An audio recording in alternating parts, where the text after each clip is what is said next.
PhD, asambleísta de la RC5, miembro de la Comisión de Régimen Económico, está con nosotros. Tenemos algunos temas para conversar con él. Le damos la bienvenida.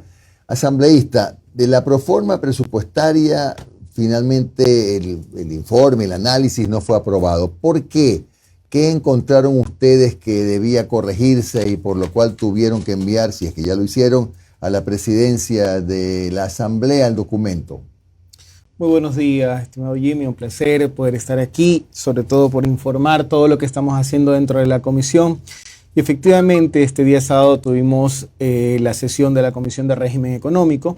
Como parte de esa comisión y sobre todo por el compromiso que adquirí una vez que recibí el beneficio popular de representarlos, era muy poco probable que pudiese, a título personal y a título de la bancada a la que represento, poder aprobar una proforma presupuestaria que vaya en desmedro, sobre todo del bienestar de la ciudadanía y sobre todo del país, que fue un compromiso. ¿Por qué? ¿Qué cosas llamaron o fueron las alertas?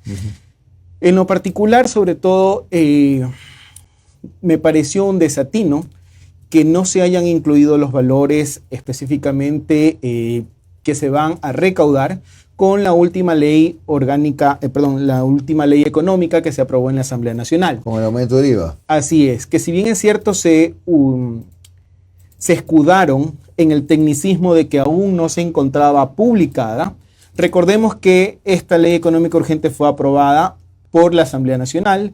Luego vino el veto del presidente a las 48 horas y ya se sabía que tal cual como he venido con el veto es como va a pasar por el Ministerio de la Ley. ¿Por qué lo digo? Usted, con la experiencia que tiene también en su momento como prefecto de la provincia del Guayas, yo en este caso como director de planificación de UNGAT, sé que cuando uno planifica y empieza a elaborar los presupuestos, ¿qué es lo que uno hace? Pone todos los valores con los que se tiene certeza, porque elaborar un presupuesto es un proceso de transparentar qué voy a hacer con los dineros que voy a recibir por parte de la ciudadanía en obras. Y nos pareció un desatino porque hay dos opciones. Dentro de las funciones que tiene la Asamblea Nacional en el artículo 120 de la Constitución, literalmente en el punto 12, ¿qué es lo que nosotros tenemos como asambleístas la competencia? Aprobar el presupuesto general del Estado en el que constará el límite del endeudamiento público y vigilar su ejecución. Si bien es cierto, esta proforma cumple con esos tecnicismos, pero no me está diciendo qué va a hacer con ese dinero, ¿sí?, que nosotros le pusimos.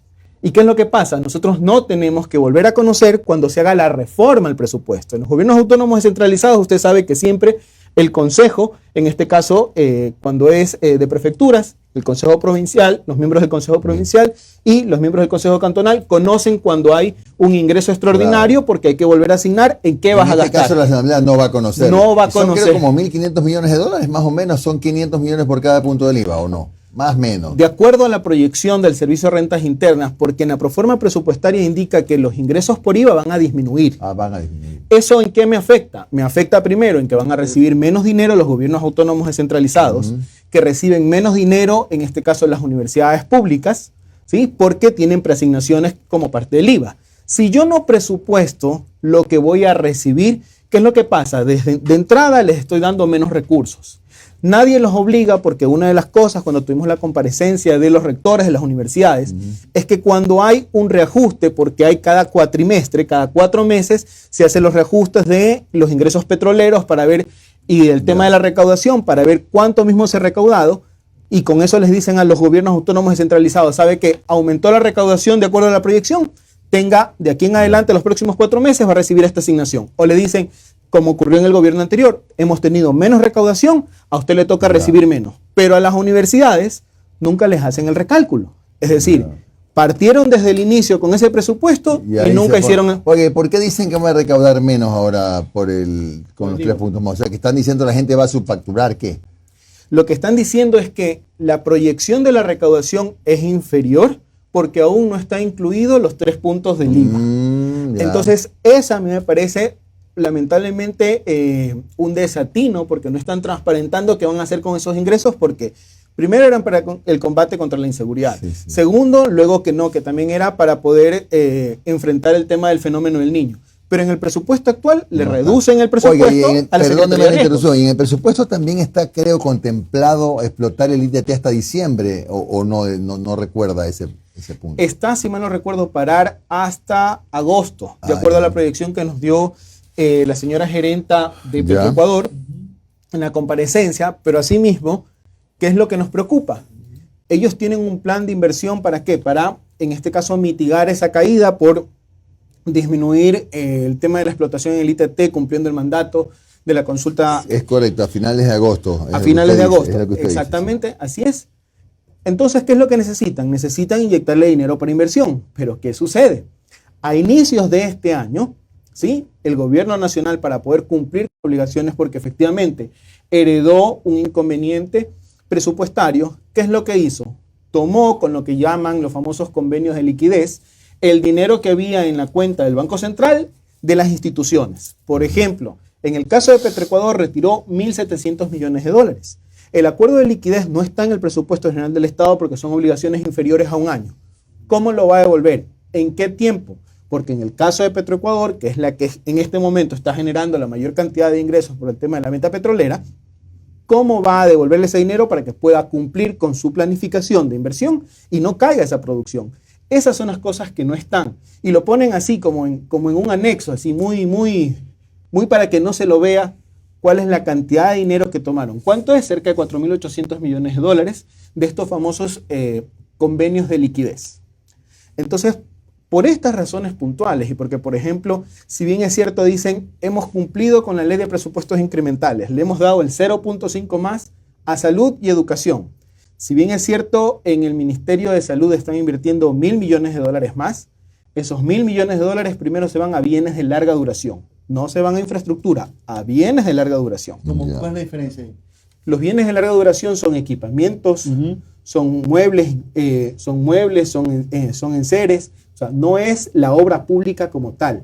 Y lo peor es que cuando revisa al último y ve ese dinero, cuál es la orientación del gasto, es decir, qué proyecto, qué programa voy a darle de servicio a la ciudadanía, sumado entre el presupuesto del Ministerio de Salud Pública y entre el Ministerio de Educación, hay 6.000 millones de dólares que están en el grupo 99.99.99. ¿Y qué significa eso? Sin orientación del gasto. Es decir, no sé en qué lo van a gastar. No me dicen a qué programa voy a beneficiar. ¿Cuál es el servicio que vamos a hacer? Y en eso sí me quedó debiendo el Ministerio de Finanzas. Si se lo preguntamos, se nos dijeron, sí, tenemos una unidad que se encarga de la orientación del gasto. Vamos a pedirle a las instituciones que de pronto desagreguen más. O sea que es un gasto desorientado. Que lo pueden utilizar en lo que sea. En lo que sea. Y eso es lo que nos preocupa, porque buscamos que dentro del presupuesto general del Estado exista la transparencia y poder ver a dónde se están asignando los recursos. En la proforma, asambleísta, buenos días. En la proforma, ¿qué se habla sobre el tema de subsidios a los combustibles y qué se dice sobre venta de activos del Estado? ¿Qué se comenta o qué se espera por lo menos en la proforma presupuestaria? De la ley de monetización de activos, ¿sí? Se habla de cerca de 2.100 millones de dólares, que serían los activos que se venderían para poder monetizarlos. Pero asimismo también aparecen, ¿sí?, como pasivos. ¿Por qué? Porque puede que se vendan como que no se vendan. Cuidado nos pasa lo que ocurrió el año pasado en el presupuesto 2023 con la venta del Banco del Pacífico, que fueron 2.300 millones de dólares que no se cumplieron y a la final eso terminó engrosando los 5.000 millones de dólares de déficit que terminamos en el año pasado. Entonces esa es una de las cosas. Dentro de esta proforma se especifica qué se podría estar vendiendo, qué se quiere vender.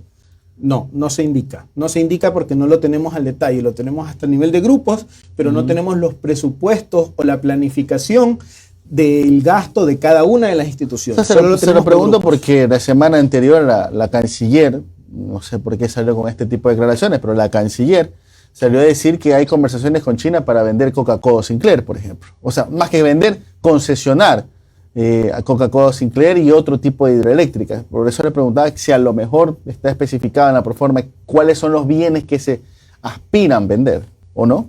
No están especificados. Carreteros, no sé, concesionar carreteras, otro tipo de proyectos. No, única y exclusivamente entiendo que son los bienes frutos de lo que ha sido incautado y de lo que aprobamos con el tema de la ley de monetización de activos. Oye, el De problema exención de ustedes como asambleístas, Omar y asambleísta Vega, es que máximo pueden hacer sugerencias, ¿no?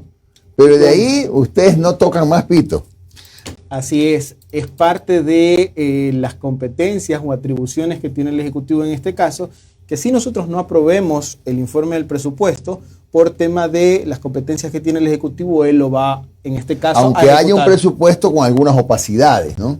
Así es, y realmente por esas opacidades que son mayores y que no permitieron poder tener esa tranquilidad para saber que los recursos del Estado se van a utilizar de manera eficiente, porque de inicio no me indican o no me transparentan lo que ya impusieron, porque fue una imposición el tema del IVA, pese a que le dimos alternativas para que puedan tener una mayor recaudación, ¿en qué lo van a utilizar? Entonces, al final, esa nubla, esa niebla, por así decirlo, que hay en cuanto a develar qué vamos a hacer con esos recursos, es lo que definitivamente no nos permitió, en este caso, poder tener una aprobación a este presupuesto y lo que ya nos lanza o nos despierta las alertas para saber en dónde vamos a iniciar los procesos de fiscalización.